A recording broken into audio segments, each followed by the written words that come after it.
Sans dialogue politique avec les partis ni consultation nationale et à l'instar de la Constitution, le président tunisien adopte à nouveau une approche unilatérale dans l'élaboration et la modification des chapitres de la loi électorale. Ce texte en gestation unilatérale a pu provoquer l'ire des sphères politiques tunisiennes. Pour eux, ce texte vise à affaiblir le rôle des partis.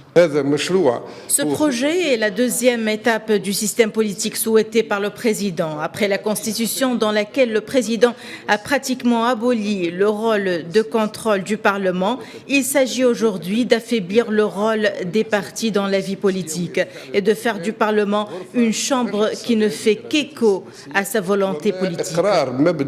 La nouvelle loi réduit le nombre des parlementaires de 217 à 161.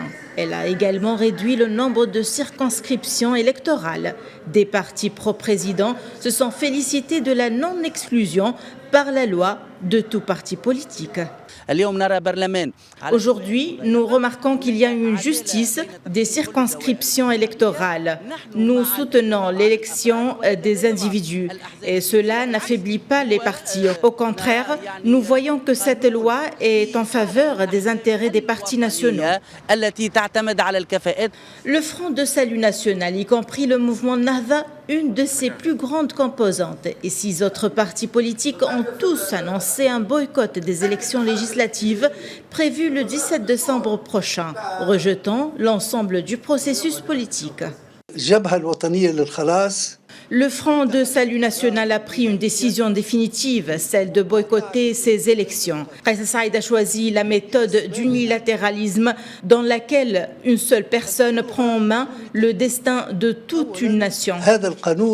Le président tunisien a mené une série de réformes visant à une refonte du système politique depuis qu'il a gelé les travaux du Parlement en juillet 2021, s'octroyant la quasi-totalité des pouvoirs, ce que ses opposants ont dénoncé comme un coup d'État.